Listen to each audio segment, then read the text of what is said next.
Formula 1 is back, the 4-week break is over, the United States Grand Prix has gotten underway this weekend, and of course it's a sprint weekend, so we've had some meaningful running on Friday, a sprint qualifying for the USGP. Let's have a look at the 5 things that we learned from sprint qualifying around the circuit of the Americas this evening. So let's start with SQ1 because it seemed as though there wasn't really going to be many shocks during this first part of sprint qualifying, but Oscar Piastri changed all of that thanks to his time being deleted for going over track limits at the penultimate corner of the circuit. A very tricky one that really tripped up a number of drivers during this weekend, including Alex Albon, who went for a spin around this corner too, because his fastest lap got deleted. Unfortunately, he lines up in P16 as a result. He was unable to advance from sprint qualifying one, so a really bad day for him in the office this weekend so far. Of course, the main points are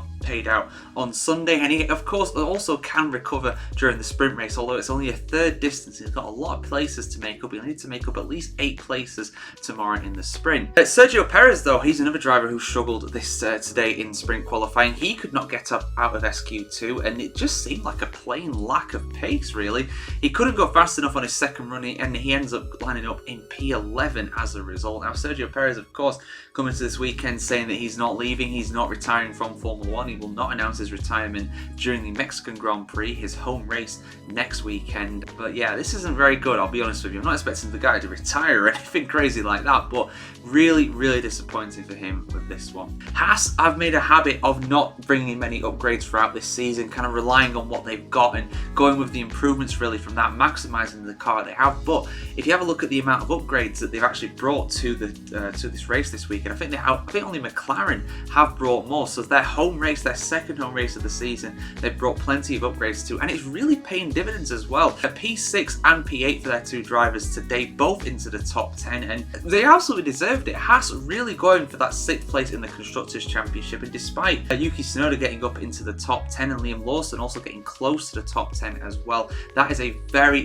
good starting position for them, both of them starting within the sprint points, which of course go down to 8th place. So yeah, Kevin Magnussen and Nico Hülkenberg, 2 drivers I would definitely be watching out for tomorrow evening in the sprint race at the Circuit of the Americas. Next up, I want to give a shout out to Ferrari. Now, Ferrari haven't really brought that many upgrades to this race, but I tell you what, their car absolutely has some incredible pace around this track. P3 and P5 for them today, they're within a good shot of at least a podium, perhaps even the win, some people are saying as well, just because they were fastest in free practice 1. They were really showing excellent pace there, and they really followed it through today as well. I mean, they're in that battle with McLaren and Red Bull at the end of the day to try and get the Constructors' crown. They've got a real chance of it. It's a long shot for sure, but they definitely have a chance of at least getting that 2nd place from Red Bull. But I tell you what, they have a real job on to do that, and not only that, but Lando Norris also has a job on to try and catch Max Verstappen, because Verstappen gets pole position for the first time since, I don't even know when, since the Spanish Grand Prix. No, that wasn't even a pole because Norris got it.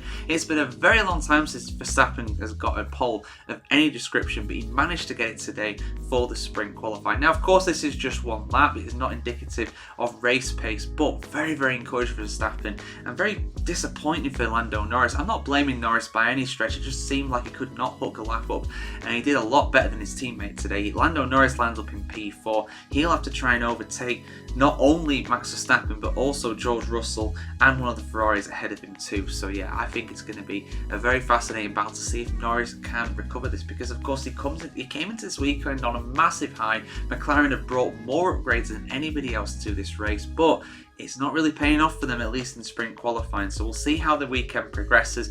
It's a fascinating battle between Verstappen and Norris, but it seems at this stage as though Red Bull potentially have the fastest package, at least in the hands of Max Verstappen. But yeah, there we go, guys. Those are the 5 things that we learned from sprint qualifying today at the United States Grand Prix. Let us know your thoughts in the comments below. What was the main surprise for you today? Let us know your thoughts in the comments below. As always, like, share, comment, subscribe, ring the bell. We'll bring you much more content covering not only the sprint race, but also qualifying and the Grand Prix itself, as well as our 5 things reviews. And yeah, we'll see you soon, guys. Have a great weekend. See you very soon.